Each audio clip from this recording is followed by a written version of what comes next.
Dave, thank you. Breaking news right now on the Plus: an accused killer is behind bars. Cuthbert Langley just got the arrest warrant just a short time ago. And Cuthbert, we just talked about this guy yesterday.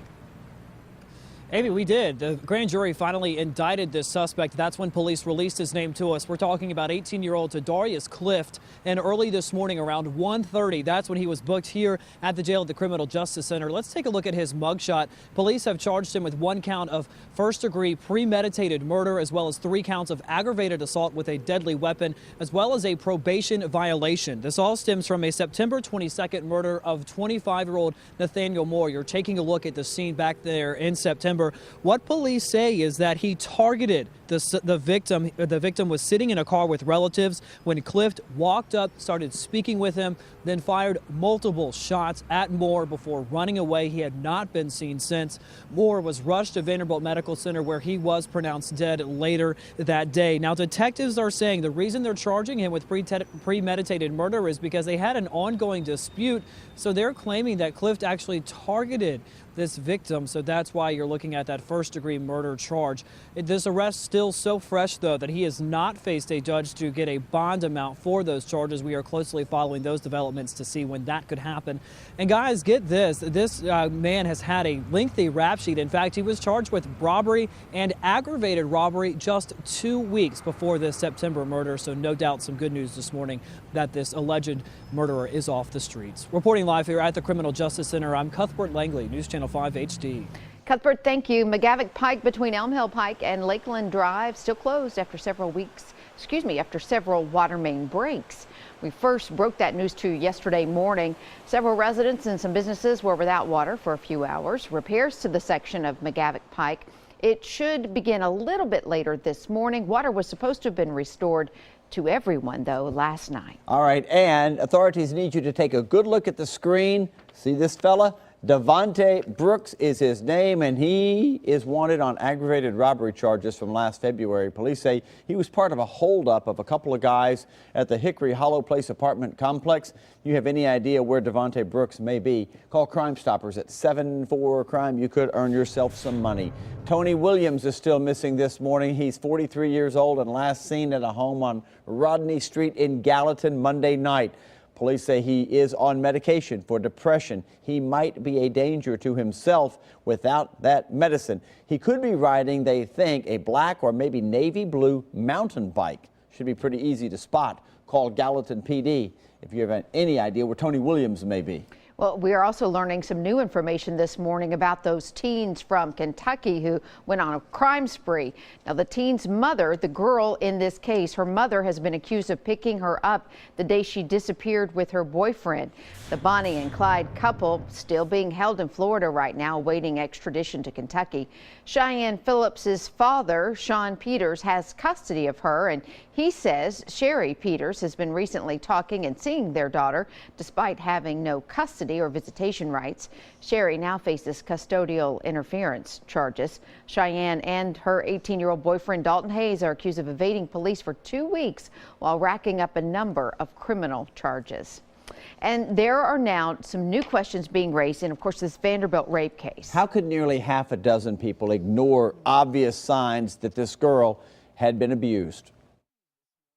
You were so upset about his comments that you reported it to the police. I did not. You didn't report it to any soul on earth, did you? I did not. That's Dylan Vanderwall, a former teammate accused of helping move the victim from the hallway into the dorm room. Vanderwall even admitted the girl was not fully dressed and the cameras had actually been covered up.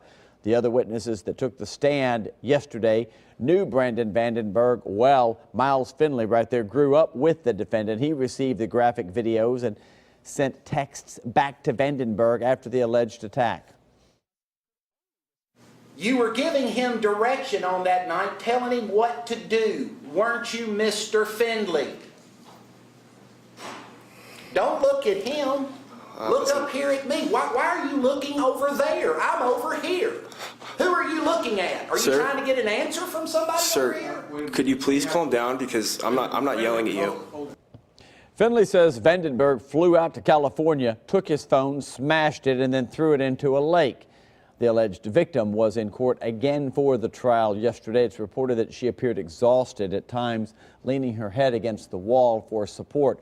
Our gavel-to-gavel coverage continues as court resumes at 9 o'clock this morning right here on News Channel 5+. And one of the men accused of sexually assaulting a teenager in Kentucky was back in court to request his bond reduction.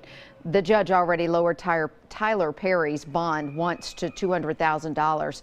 Perry's attorney provided options where Perry could stay if released and says he didn't take part in the assault and shouldn't be charged with anything. Perry and 3 other young men are accused of sexually assaulting a 15-year-old boy at a party and recorded and then shared the video. The judge said he will watch the video before making a decision. Starting this week, many mobile phone users will probably pay a little bit more for their 911 service. News Channel 5's Matthew Torres at the smart screen here in studio with us to explain. Hey, Matthew. Hey, good morning, Steve. A new law has shifted more of the financial responsibility from traditional home phone users to cell phone users. Really what it boils down to is in order to have a 911 system adequate enough, you need that money. That Funding Modernization and IP Transition Act has added a flat rate to your telephone bill starting this month. Now, depending on which county you're from, you either have to pay higher or lower than you were before. Let's look at Davidson County, for instance. Residents were being charged 65 cents and businesses $2. This is before the new year. With that new law, all customers, including cell phone users, will be charged the same amount of $1.16. The Tennessee General Assembly passed a bill in April to help local emergency communications districts with revenue for its operators. It will help update their controllers, which can be expensive and tend to have shorter lifespans. The money will also be used towards next generation 911 project, which will allow texting or multimedia messaging to call centers. Now, the biggest reason behind passing this law, landline use that has gone down drastically over the past few years. Well, it has affected the revenue for local emergency communications districts, and those emergency communications districts are the ones who actually take the 911 calls. And so when their revenue decreases, they have to make hard choices. The new funding law was intended to make sure that they didn't have to make those hard choices and could ensure the safety of the citizens of Tennessee. Now, the rate is revenue neutral, meaning your taxes will not be affected. Tennessee joins a few other states with a uniform 911 rate, such as Rhode Island, Kansas, and Virginia. And it's for cell phone users. It was $1. It is now again $1.16. All right, back to you guys. All right.